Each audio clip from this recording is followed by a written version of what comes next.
Hi, I'm Arva. I'm Gracie. And I'm Yuritsa. And I'm Casey. And you're watching SLPs in a Podcast, episode 8. Woo! Hey. So we have a very special guest. Casey Lewis is a NICU SLP. Can you tell us about yourself a little bit?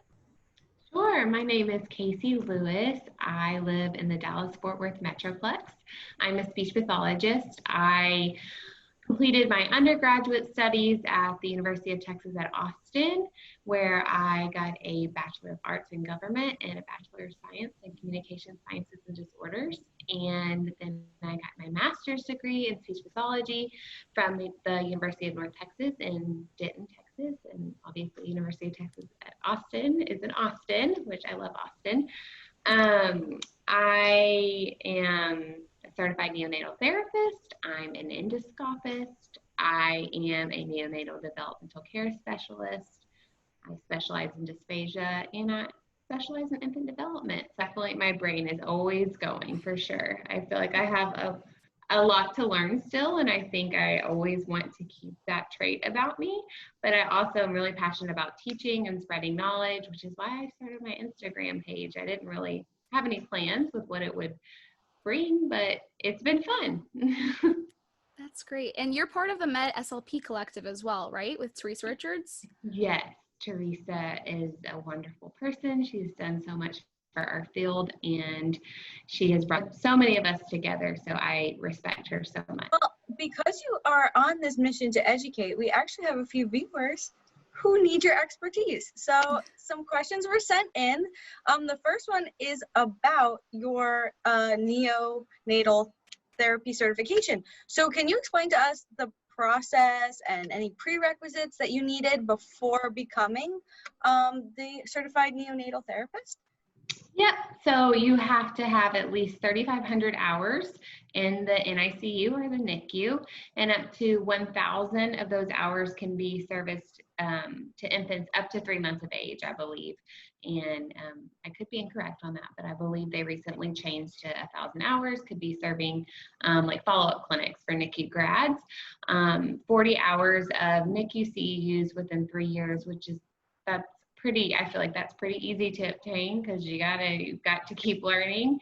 And then 40 hours of mentored experience.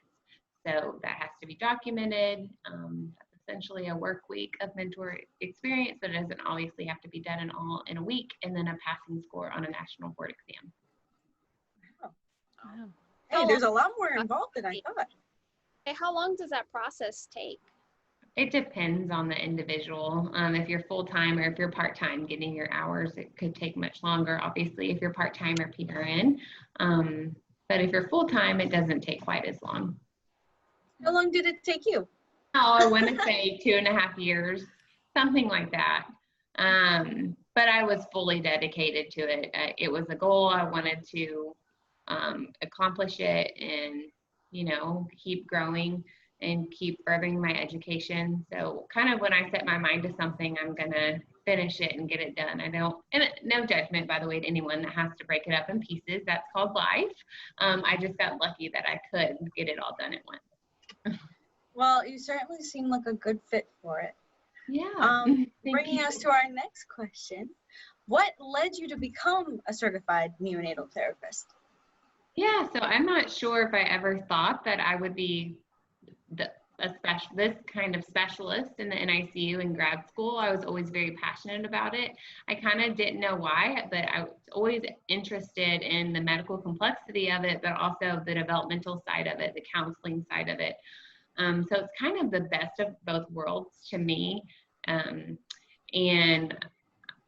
I don't know, some of you guys probably know my story, but when I was working in the NICU, it was my first or second year, my sister had a full-term stillborn, and that really shook me and broke me really deeply. And the way I coped with it was just diving into science and diving into my education, and I wanted to be an expert to help improve the lives of families and babies. And then my sister delivered premature twins at 32 weeks the next year. So I got to be an advocate for them. And that was fun for me because I felt like I was the expert. I knew what I was doing. And actually a week before they were born is when I passed my board exam for the Certified Neonatal Therapist certification. So it all kind of worked out. Life is funny like that. How lucky are those kids? Their aunt was the expert. Yeah, I know. I try to tell my sister that, but you know, I'm still the little sister. I'm the youngest of 4, so yeah. She listened to me, but you know, I'm still the little sister. I admire that's something that kind of drove your like passion for your neonatal certification. And it's amazing because I think in grad school we don't always get as much education on it, as much as I would love to know. There's just so much to teach, and I know it's hard. It depends on the program, but that's really amazing. Well, thank you. I think the other problem with that is that there's not a huge number of people that specialize in the NICU. So that is probably why the educational side in grad school is a little limited. I won't say a little, it is limited in grad school. It's depending obviously on your program, but it is growing. It's becoming much more popular, the NICU. I feel like it's a dream world for a lot of therapists. I'm also very passionate about making sure that you have the education before you get into the NICU because you're serving fragile infants. And also the NICU is a very political environment. You have to kind of know how to navigate people. I was the only therapist amongst a team of nurses and neonatologists, neonatal nurse practitioners. So you have to learn how to stand your ground and be confident in what you know and what you're saying, because it is kind of isolating at times. I think we have heard a little bit about that, how difficult it can be to navigate the different professionals in the NICU and how to be on the same page as well.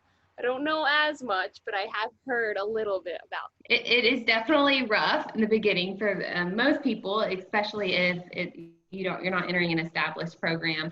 I was the 8th therapist in 10 years to go through the NICU that I have served, and I feel like that kind of says something that these therapists, they just couldn't say. It might have been too much for them, or maybe someone got married and moved away, and I'm sure there was some life mixed into those decisions.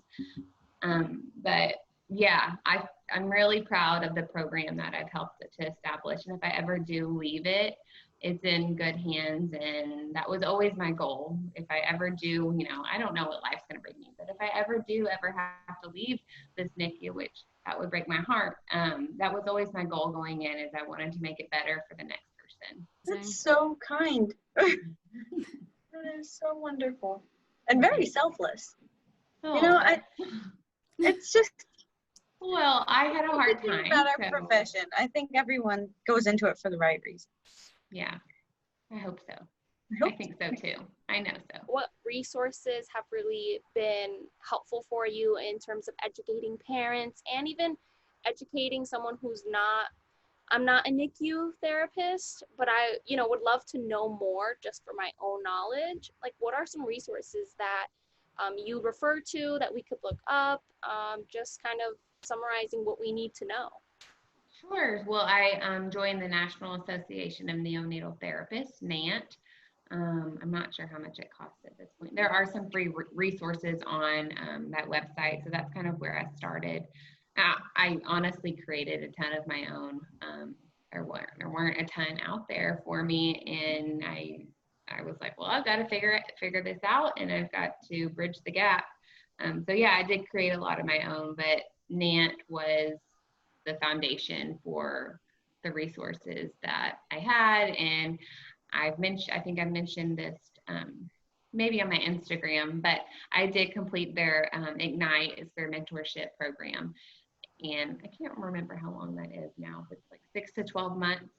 And it consists of phone calls and online learning. And you're kind of in this group of people who are all trying to navigate the NICU environment. And thank goodness for that. I asked so many questions on those phone calls. Like, they're like, and Casey has another question. But I feel like like I said earlier, when I'm in something, when I pay for something, I'm all in. Because if I go into something halfway, that's not good. So yeah, I am that girl for sure. For sharing. I definitely want to learn more and, you know, just be knowledgeable because I can also relate to you. My sister's having twins. She's pregnant with twins. So we're expecting it's going to be a premature delivery because she probably won't be able to deliver full term. Sure. So something for me and for my life, I would love to learn more. So thank you. Yeah, that's a great resource, especially since you're also working in the schools. A lot of your students that you serve, or I don't want to say a lot, but some of your students that you serve are probably NICU grads, and it'll help you understand kind of where they came from. What are some of the advantages of being a mobile fees owner, and how did that come about? I started my career in the skilled nursing facilities. So I've been a speech pathologist a little over 6 years now. And most of my initial background was with adults. And my brother also has special needs, and he has autism, and he's nonverbal. And I learned that he had some complications at birth. And so that was kind of another reason why I was interested in the NICU. But yes, so I served adults in the skilled nursing setting, and most of them obviously had swallowing difficulties due to the population. And I was dissatisfied with the instrumentals that I was receiving. And, you know, when you know better, you do better. I'm not here to bash anyone or any company that's not healthy or kind.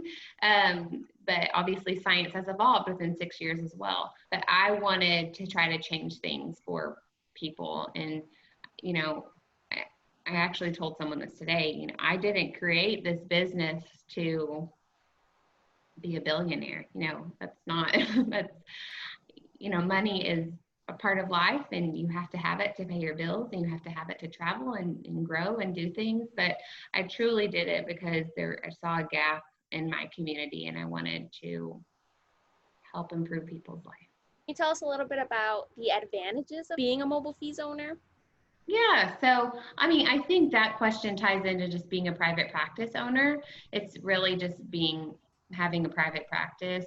The advantages are, you know, you're independent, you get to make your own decisions, you get to set your own schedule, you get to kind of set protocols, and you're not working under anyone. So that is the wonderful part of it, because I am very independent, but I also like the team environment. So it's I'm always conflicted because I love both sides. But yeah, I mean, the pros of it are that you're driving it. You get to see where it goes, and it's your baby and it's your dream, and you get to push it to grow as much as you want. You don't fall into any businesses or corporations confinements, because working in corporate healthcare, there are boundaries of how much you can grow unless you're in a leadership role.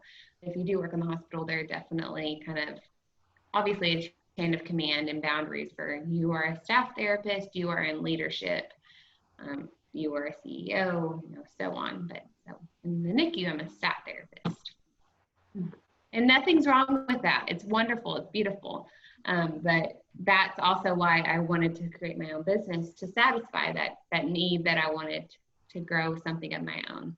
We actually all were able to take the Langmore Intro to Fees course in grad school. Wow, you're lucky. Yeah, and we passed scopes. So Oh, it was so much fun. You rock star over there. Oh, y'all all did it. Not just you. I forgot. Y'all all went to school together. All of y'all. Yeah. We loved it. I absolutely adored it. And I want to be able to own a mobile fees company in the future. In comparison to an MBS, even though they shouldn't be pitted against one another, I definitely prefer fees. So I want to know, like, what can I do to get to that point in the future? Okay, well, I love your goals. You sound like little baby Casey. Wait, you're not little, but you sound like me 6 years ago. And I love that. You keep having your dreams and goals, because remember, you can always do whatever you want in this life. You just have to put in the work. But you are going to do a lot of continuing education, and don't see that as a bad thing. I always say grad school is just the foundation of your education. I never would have thought that before I went to grad school, ever. But I'm always taking CEUs. I never want to know everything. I never want to get to that point in my career.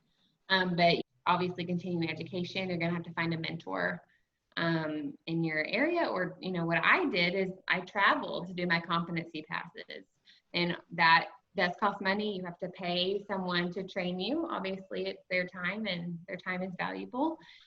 And so starting the business side is a whole different thing, which that was hard. You know, it's, if someone works in the therapy world or just healthcare, and then you start a business, it's like a whole different component of your career. So I've definitely had to learn, had to learn and evolve through that process. But New York's a very populated state with speech pathologists, and pretty good one. Now New York has a lot of pretty great speech pathologists. So I'm sure you can find a mentor very easily. The field is so vast that you can go into so many different areas. So it's great for you to give us insight on that, especially for our listeners who are also interested in. Yeah, I mean, the mobile fees thing is it's been a kind of a hot topic for a while now. If you're passionate about it, do it. But I encourage you to find what you are truly passionate about in this field. Not if it's fees, if it's apraxia, if it's articulation, and go with it. And, you know, for me, I didn't really know for a while. I'm like, I love everything, or that overwhelms me, and I need to learn more. And I think it's important to give yourself time to grow. And if you already know what that passion is, go for it, but give yourself time to grow and find what you really love, find what you're really good at, and be an expert in it. Are you seeing adults? So I'm doing my mobile fees business about 3 days a week right now, and I do the NICU about 3 to 4 days a week. So I'm working 6 to 7 days a week right now, and that's by choice. I just don't want to leave the NICU yet, and I don't know if I ever really will. That's like such a personal conflict for me. But yeah, and I was telling you guys before I hopped on, like, I'm definitely in hustling, and it takes a lot of grit to achieve your dreams and goals. And, you know, sometimes people think people are handed things in life, and maybe some people are, but I wasn't. I worked in skilled nursing. I worked in home health. I worked in acute care. I worked in inpatient rehab. I worked in the NICU, and I did a year in a public school system. Wow. You tried all of it. Yeah, I've done just about every setting besides like an ENT clinic, which that would be a dream. And I would love to contract out with an ENT clinic. So I'm going to switch gears now. I want to know what your day-to-day looks like in the NICU. Okay, so I get out of my car, I go clock in. I'm thinking about like literally what I do.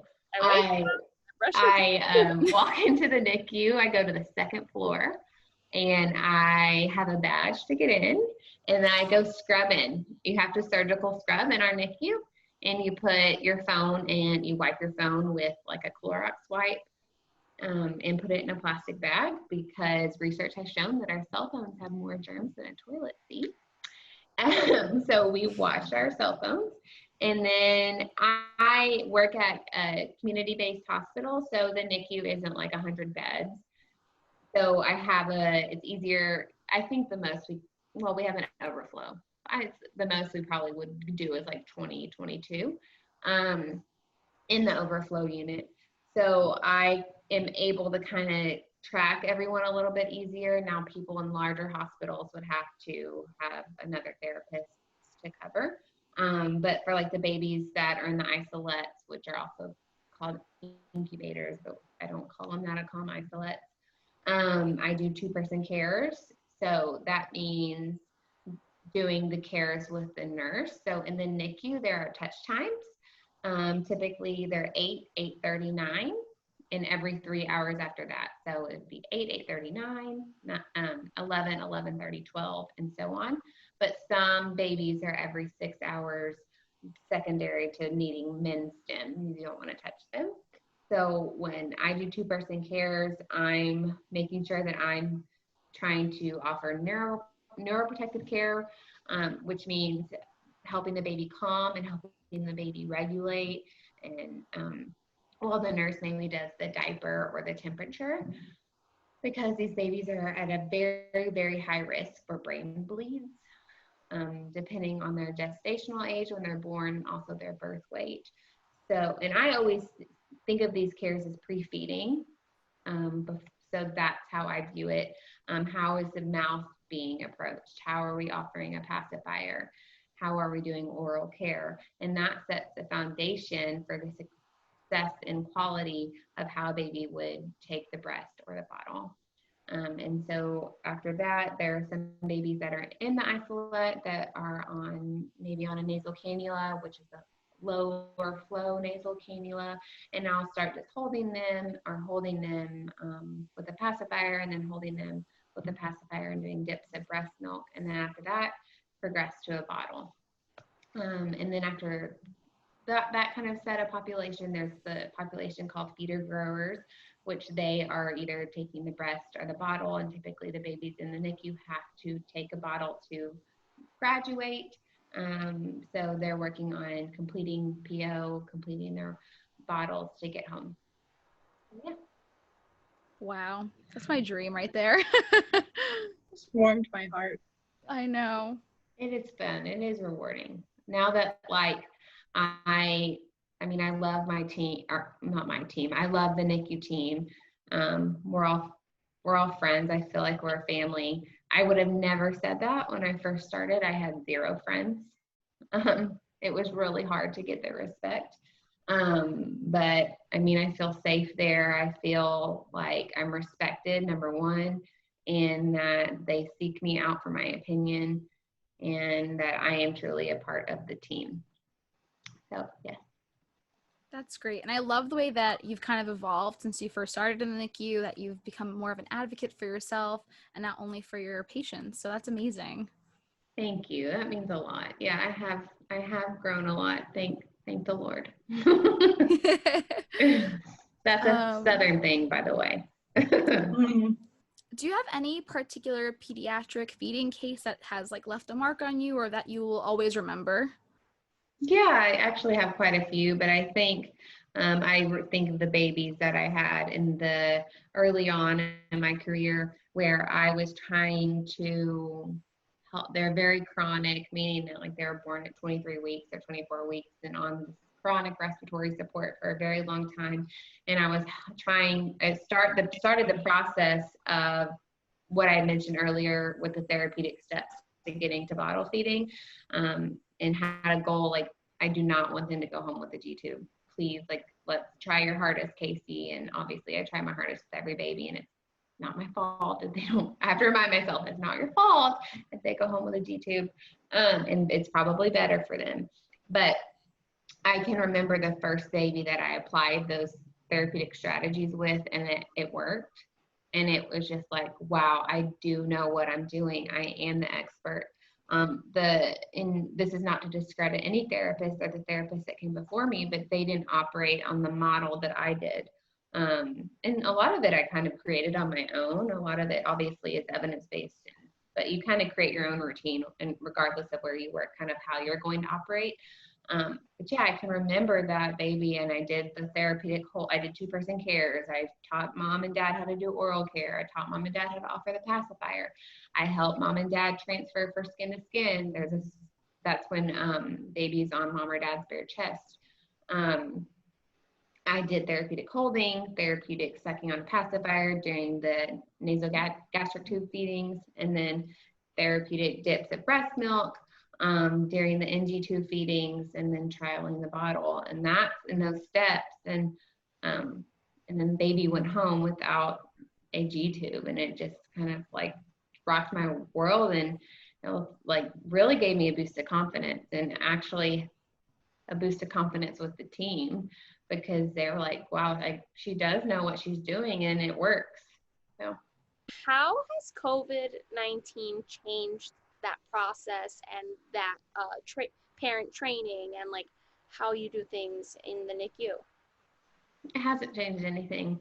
I'm the same therapist I was 6 months ago. Obviously, I've maybe a bit more patient. I think you have to be patient to work in the NICU, but COVID has made you have to be patient. But in regards to parent training, what has changed is that there can only be one parent at the bedside instead of two for infection control, which I think is very understandable. It's also very unfortunate, but some NICUs across the country are not allowing any parents, and so that's the only thing that has changed. Other than that, it's all family-centered care and trying to help them get to know their baby as much as possible underneath an N95 and a face shield, and the sounds are muffled. When I'm talking, that's also changed.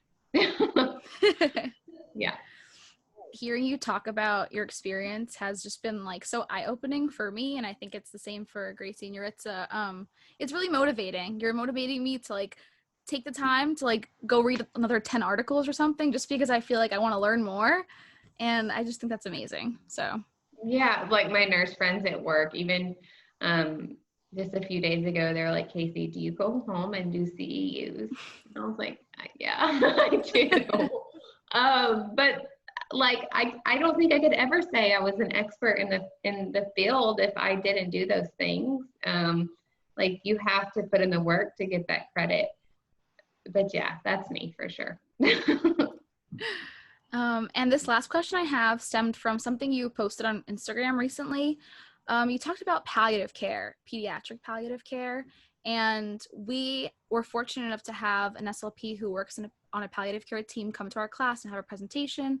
And I remember being so moved by her presentation, but I want to know more about your perspective on it and that case itself, if you can talk about it a little bit.